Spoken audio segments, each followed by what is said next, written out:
today, we are looking at why moving our washing machines out of the damp basement and upstairs near the bedrooms accidentally birthed this safety industry. Which is something nobody really saw coming. Right. So, welcome to the deep dive. Today we are talking about laundry, but probably not in the way you usually think about it. No. To really understand why an organization like the DVSC even needs to exist today, we have to look back at how we got here. We have to look at the history, yeah. Because according to our sources, if you look back 20 or 30 years ago, dryer vent service wasn't even considered broad enough to be classified as a standalone industry. Oh, not at all. It was considered a very narrow secondary task. Like an afterthought. Exactly. If a vent needed cleaning, maybe a general handyman took care of it, or a plumber handled it, or maybe you just took a shop vacuum to the back of the machine yourself on a Saturday afternoon. There were no national brands dedicated to this, and there certainly weren't any dedicated technicians. Let's unpack this because something massive obviously shifted. Huge shift.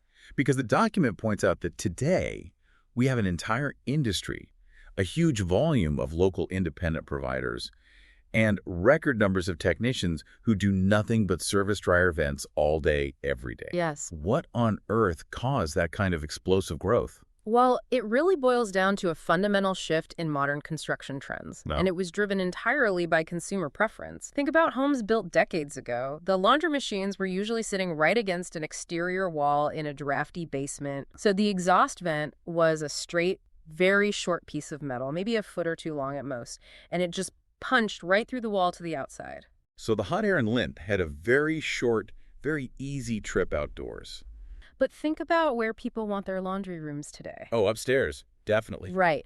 Or maybe tucked away in a specialized closet right in the center of the house. We want that convenience. But to make that architectural layout happen, builders have to route the exhaust out of the house somehow.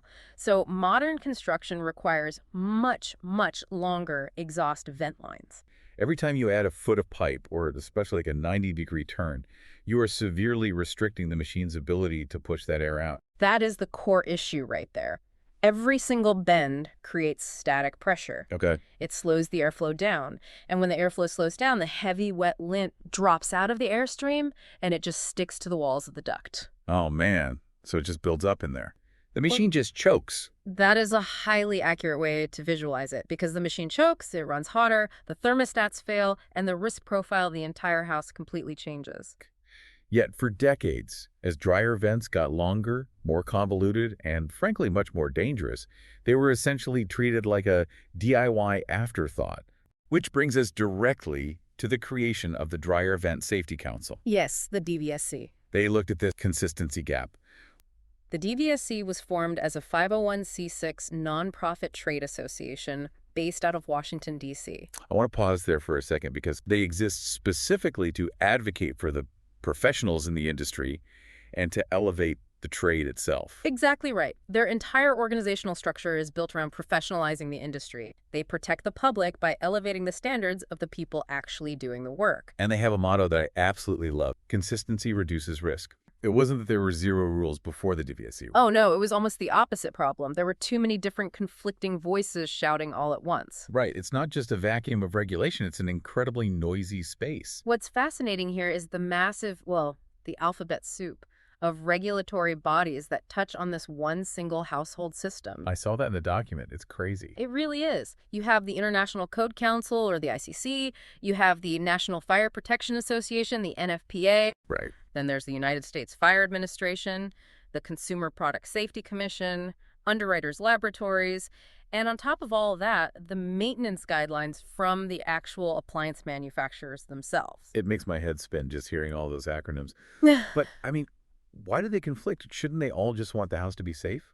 Well, they all want safety, sure, but they view safety through entirely different lenses. What do you mean? Okay, so the fire department, the NFPA, they only care about preventing combustion and containing flames. Makes sense. But the structural guys, the ICC, they care about the integrity of the building. And that is where the DVSC steps in. So they take all that noise and make it simple. Yes.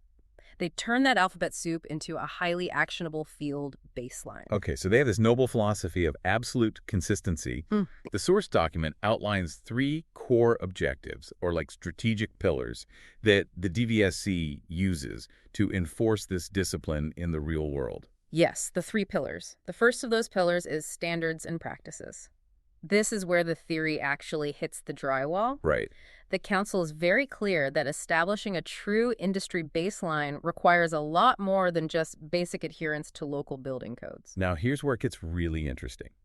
Because I think most people, myself included, assume that if a house passes a municipal building code inspection when it's built or sold, it is inherently safe forever. That is a very common misconception. Right. So why aren't basic building codes enough to keep you and your home safe in this context? If we connect this to the bigger picture, building codes are essentially just a snapshot in time. A snapshot. Yeah. They dictate the initial construction of the home. A building inspector comes out on a Tuesday in 2018 and says, yes, this pipe is the right material and it is the right diameter. They check a box and they leave. Right. They never come back. Exactly. Building codes cannot account for what happens inside that pipe over 5 years of a family doing heavy laundry every single week. Ah, I see. A code tells you how to build it on day 1, but it has absolutely nothing to say about how to maintain it on day 1,000. That is the blind spot. Long modern exhaust systems require rigorous ongoing maintenance to remain safe over time.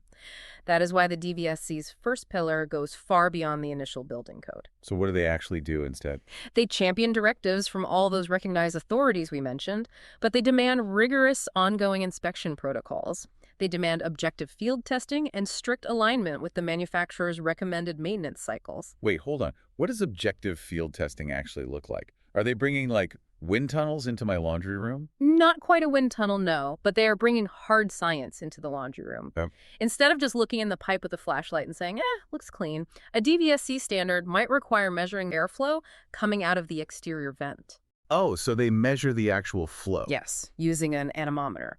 Or they might measure the back pressure right at the back of the dryer. They are also constantly looking to identify and resolve code deficiencies that may have developed over time. A classic example is the transition duct. That's the piece connecting the back of the dryer to the wall. Right. Usually it's that slinky thing. Exactly. People often buy that flimsy, slinky-style foil tape duct from a hardware store because it's cheap and it's easy to bend. Yeah, I bought that exact one. Most people have. But that foil crushes incredibly easily if the dryer gets pushed back against the wall, which instantly chokes the airflow. Oh, wow. I never thought about that. Which perfectly transitions us into their second strategic pillar, certification and education. Yes. So the council actively works to promote unified certification pathways. The document highlights continuing education. I would imagine that's crucial. And architectural trends just keep evolving. It is absolutely vital. Ongoing learning ensures these professionals aren't operating on outdated assumptions from 10 years ago. Right. It builds immense industry credibility when the technicians are constantly updating their knowledge base to match the current technology. And that credibility feeds directly into their third and final pillar, advocacy and awareness. The DVSC essentially acts as a megaphone for the trade. They launch campaigns to elevate dryer vent safety from this ignored, out-of-sight chore to a critical public awareness issue. That's the ultimate goal. It's about shifting the entire cultural mindset around home maintenance. Yeah, I mean, we don't think twice about changing the oil in our cars every few thousand miles, twice a year. Right. It's just routine. They want dryer vent maintenance to be viewed with that exact same level of routine necessity. And it really should be. So what does this all mean? Let's bring this all the way back down to earth, right into the listener's laundry room. Okay.